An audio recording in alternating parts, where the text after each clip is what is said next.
O Observatório da Imprensa está de volta no programa de hoje, a mídia e o risco da volta da inflação. E já estamos conosco no estúdio com o Vinícius Torre Freire, colunista do jornal Folha de São Paulo. Vinícius, eu queria justamente perguntar a você como é que você vê o trabalho da mídia com relação a esse público, que é mais ou menos o público da Folha, não é?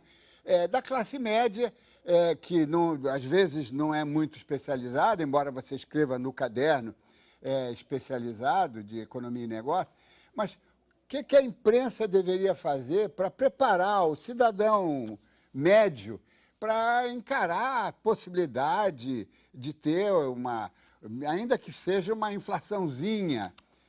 Como é que você vê essa questão? Oi, Diniz, boa noite.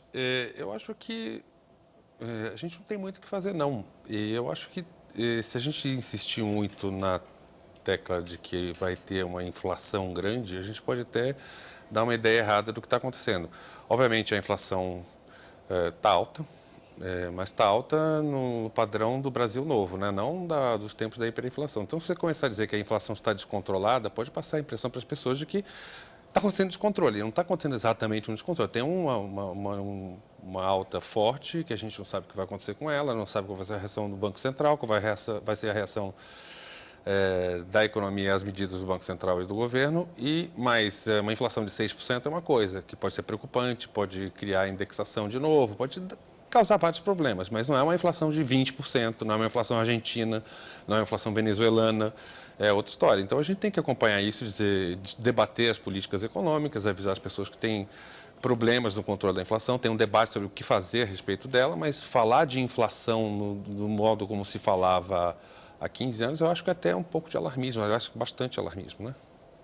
Concordo. Pedro Cafardo, não, eu não discordo de você, não. Eu acho que a imprensa é alarmista, ela pisa no freio e pisa no alarme com frequências muito grandes e intensidades muito grandes, não tem a gradação. Ela começa já vociferando, aí quando termina a semana está rouca, né? Mas, de qualquer forma, apesar dessa crítica, e nós estamos aí, o Observatório está aí para fazer críticas, o valor de hoje tem 3 matérias sobre inflação, né? Duas uma com chamada na primeira página, uma belíssima entrevista do Pércio Arida, e 2 na página, se não me engano, na página 3, encarando, quer dizer, o problema está aí, pode ser um problemazinho, mas o problema está aí. Como é que você vê, de novo, o papel educativo da imprensa? Quer dizer, vocês estão trabalhando o público de vocês, que é um público altamente qualificado, mas vocês estão chamando a atenção para a inflação. Diniz, olha, o Vinícius falou sobre a questão da indexação. Eu acho que talvez nesse ponto a imprensa possa ter um papel importante. Porque nós que somos mais velhos, eu e você, né, Diniz, porque eles são jovens, lembramos que lá nos anos 80 havia a famosa correção monetária, né? Aliás, inventada pelo professor Roberto Campos, né? E essa correção monetária, que os economistas chamam de indexação, é que foi o grande mal, porque naquela época se dizia, não, o Brasil, a inflação não tem no Brasil os efeitos que tem em outros lugares, em outros países, porque aqui nós temos a correção monetária, nós inventamos essa coisa. Aliás, nem foi o Brasil que inventou, mas a gente dizia que tinha inventado. Então, eu acho que um combate importante que a gente pode ter é explicar para a população que a indexação não é um caminho bom para a economia brasileira. Se os sindicatos começam a pedir indexação de salário, seria muito legal reajustar o salário sempre de acordo com a inflação. Mas não dá.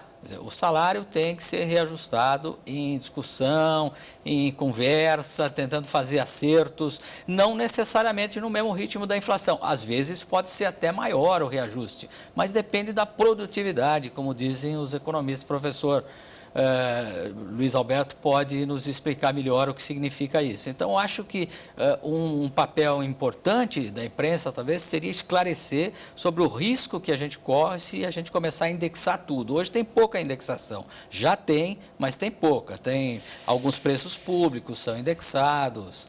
E, enfim, eu acho que essa é uma questão que a gente deve abordar preferencialmente na imprensa. Professor Luiz Roberto Cunha, o convite foi feito. Olha, eu até queria lembrar uma frase do próprio Roberto Campos, né, que foi quem inventou a correção monetária, que anos depois ele era um frasista, né, ele disse assim, eu criei um carneiro que virou um bode, né, e foi exatamente isso. Enquanto a inflação era decrescente, a correção monetária tinha um efeito positivo. A partir de 73, 74, primeira crise do petróleo, segunda de 79, ela foi a realimentação. Então, eu acho que o ponto, esse é um ponto fundamental, quer dizer, não existe ainda uma indexação ampla. Agora, a própria sociedade no Brasil ficou muito, mesmo quem não tem a memória da inflação, ficou um pouco habituado. Eu queria pegar um exemplo, não é, recente, e a própria imprensa ajudou nisso, junto com a sociedade, foi a questão da tabela da correção do imposto de renda. Não é? A tabela da correção do imposto de renda, que não era registrada, acho que há 2 ou 3 anos, houve todo um movimento da sociedade, não é, para que ela fosse corrigida. O governo colocou em 4,5, mas já tem, inclusive, parece proposta no Congresso, para aumentar mais, porque a inflação foi mais 4,5. Essa é exatamente uma das coisas, como foi bem colocado pelo Pedro, que a gente tem que começar a evitar. Quer dizer, se você começar a corrigir tudo pela inflação passada, você volta ao bode, né? Porque o carneiro já acabou.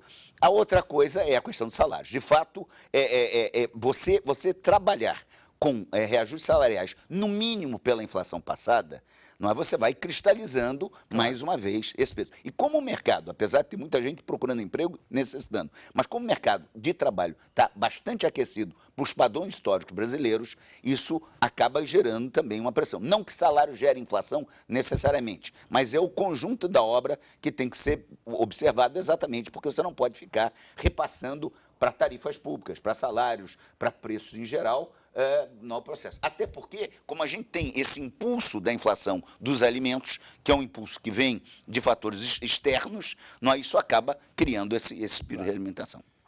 Vinícius Torres Freire, tem uma pergunta aqui que veio do Recife, do Kleber Ferreira, do Recife, Pernambuco. Pergunta a ele, muitos empresários não aproveitam este noticiário para subir os preços mais do que o necessário, já que tem uma desculpa? Como conter isso? Pergunta o Kleber. Oi, Kleber. Eu acho que não. Inclusive, pegando carona aí nos comentários do Cafardo e do professor Cunha, os jornalistas podem até observar, comentar, analisar esse problema de o governo indexar algumas coisas, indexar salário mínimo, indexar tabela do IR, indexar sei lá mais o quê. Agora, por outro lado, a gente pode alertar, pode comentar isso, mas se existe condição econômica para que empresário aumente preço, quer dizer, se tem condição monetária, se o juro está baixo, se o governo está gastando, se tem dinheiro, ele vai aumentar, não precisa do noticiário. Se tem gente podendo pagar, quer dizer, se tem salário crescendo muito, se tem todo mundo empregado, se as condições econômicas dão o fundamento para ele aumentar, se tem espaço, ele vai aumentar e não depende do noticiário.